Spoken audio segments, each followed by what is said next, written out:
Hi everyone, my name is Shannon. Welcome to King Family Farm. It's a rain day today, so we're not doing a whole lot. I'm just sitting in my truck here at the farm. I'm going to feed all the animals this morning, probably grab some rhubarb, make some strawberry rhubarb jam, and have like a house day. We really need one. I need to clean my house. So yesterday I was able to get a whole bunch of transplants in, which was really great. We needed that. And the other reason I transplanted them in is because I knew it was going to rain today. So, and I seeded a bunch of things. Our beans, for some reason, something's eating them. So I had to reseed and add in some new beans and fill in the holes. So I went and did a feed run yesterday. Trying to fit it in when it's not raining has been a bit of a challenge this year. It was actually down to a couple bags of feed, and I don't normally let it get that low. But I didn't really have a choice, so I'm drinking iced coffee this morning because it's still quite warm, even though it's raining, and it's been quite the wet season, and we've had a really big heat wave, and I think that's over, hopefully for a little while, which makes me really happy because I've kind of had enough of working in it. And the chickens have had enough of it. The chickens just don't lay as much in that kind of heat, which is unfortunate. So I'm just going to feed everybody, check on our new ducklings, make sure everybody's doing good, and then I think I'm just going to have a house day. Hey, Mama. Good job. Little peeps. Good job, guys.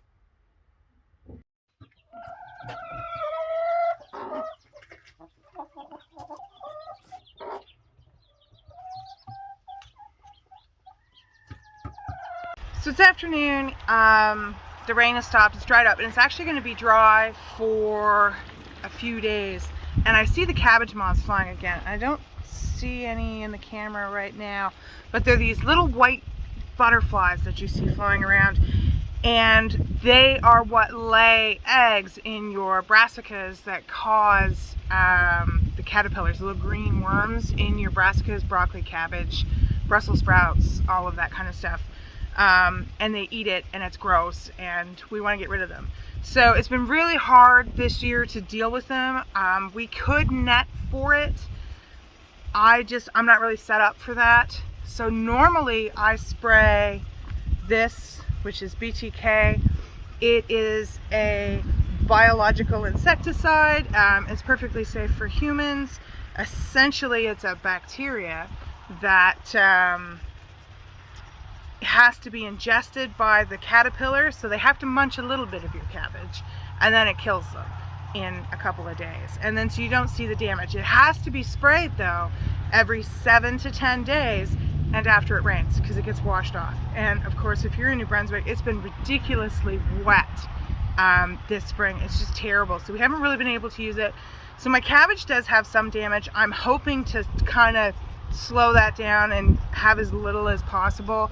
So I'm going to spray this. This usually is done 30 milliliters, which is an ounce, like a shot glass worth, in 10 liters. My sprayer only has 8 liters as the max, so I'm going to put 24-ish in it. So we're just going to give it a good shake, and I just have a little glass like this. Now this one is all graduated. You can see it actually has 25 on it, which is what I'm going to use. If you just use a shot glass, a little less than an ounce for 8 liters, but 30 milliliters is 1.01 ounces. So I'm just going to measure this out, look at the right spot. It looks really gross, still got the paper on it.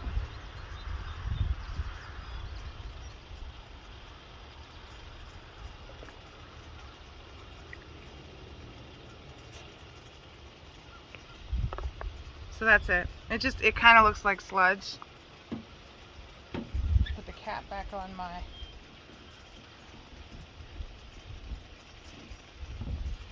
I just have a sprayer. You can use any backpack sprayer, garden sprayer, and you just figure out the right amounts. We're going to put that in, and then I'm going to fill this up with water.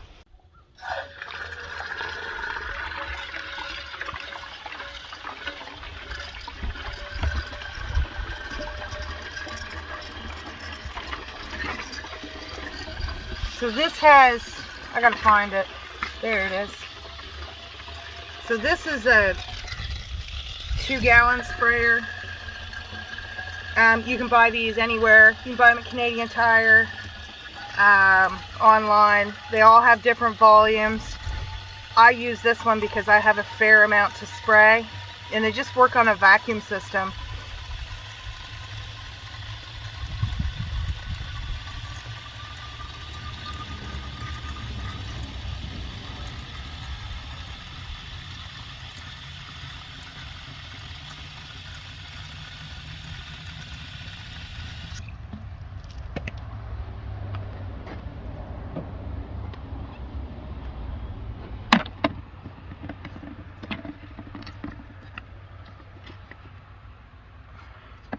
And then it's got like a lock on it, and then you just have to pump it up.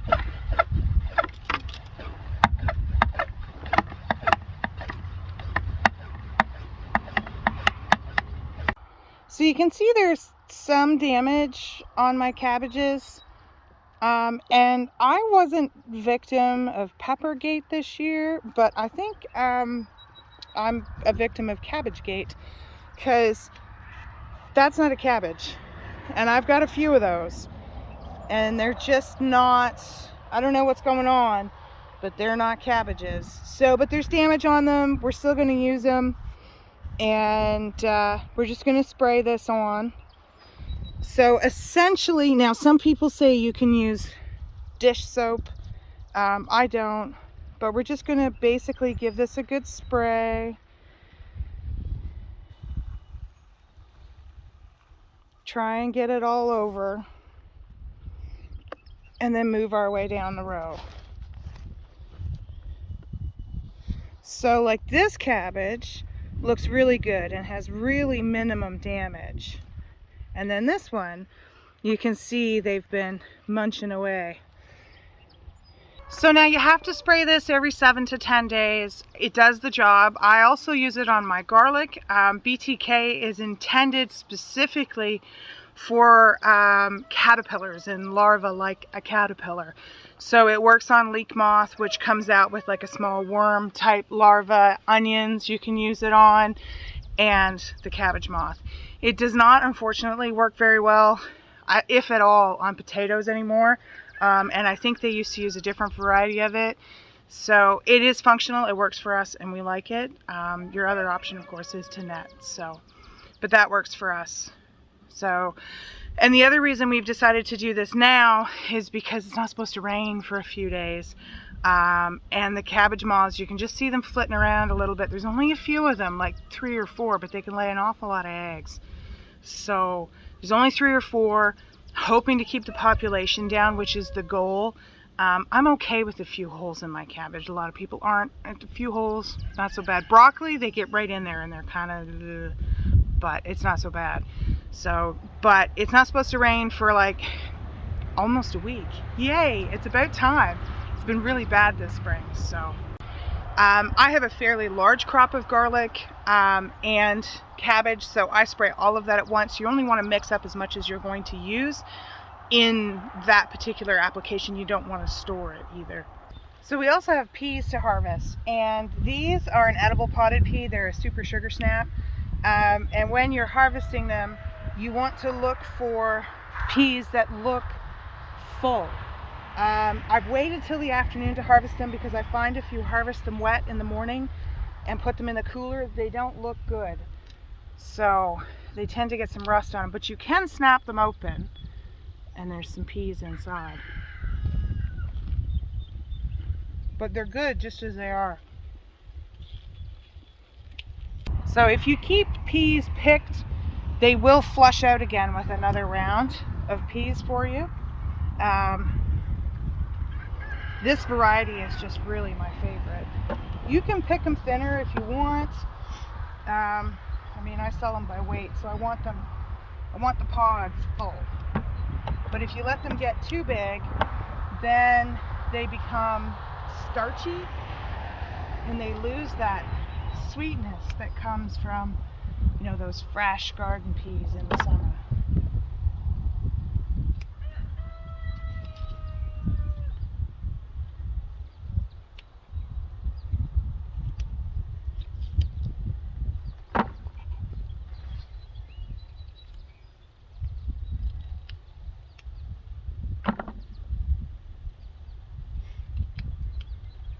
See, this one here is getting almost too full. It's starting to look a little brown around the edges, but it's still good.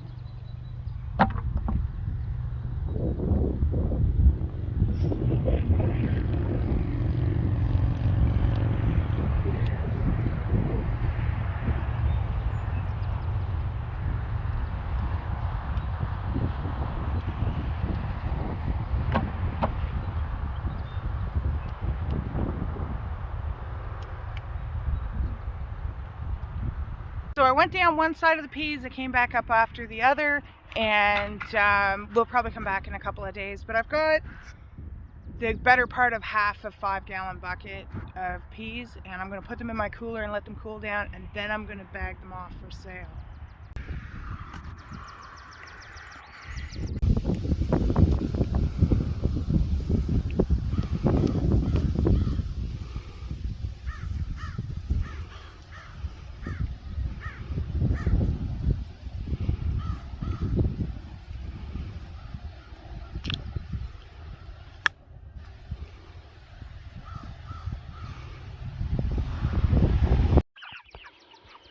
We're getting close to processing these guys. There'll be 8 weeks this week.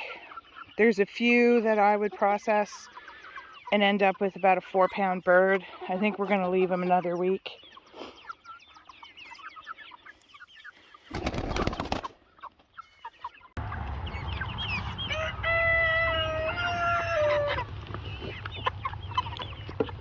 Can I do that one? Wait, Yep, give Henry a turn because you filled one.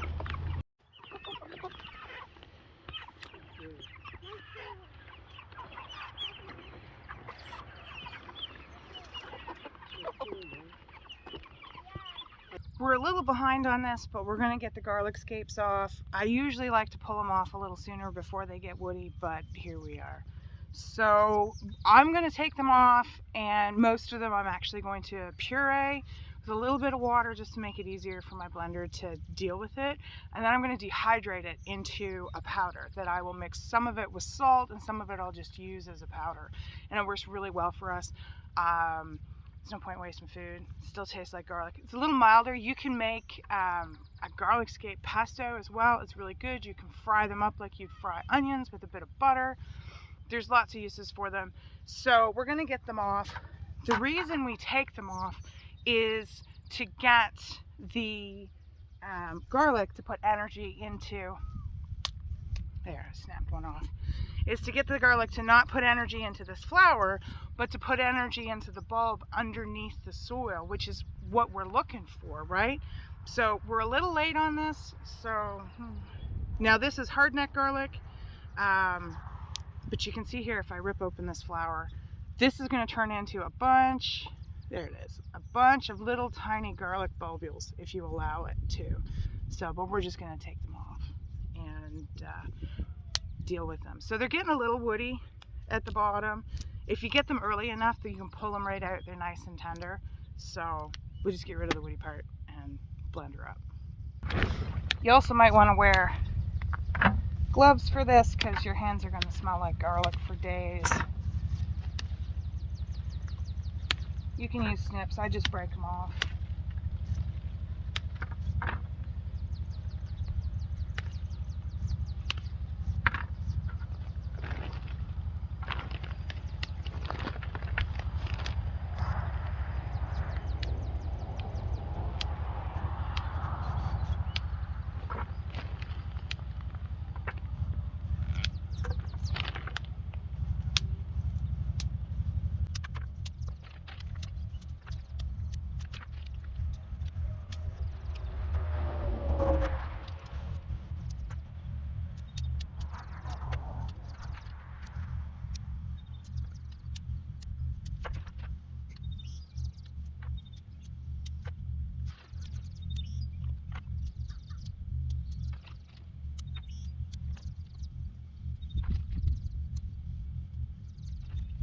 So now we're just going to wait until the bottom 4 leaves of the garlic die back. They're going to turn brown, get all flaky, and then we're going to harvest the garlic. At that point, we don't wash it or anything. We're just going to brush off the excess dirt and air dry them in a non-sunny place. You want to do it out of the sun and out of the rain with good air circulation, and let it cure for a few weeks. And then once the stalk is completely dried out, you can cut that off and store them for the winter. So that's about it for us today, guys. Don't forget to like, subscribe, and share, and we'll see you here next time on the farm.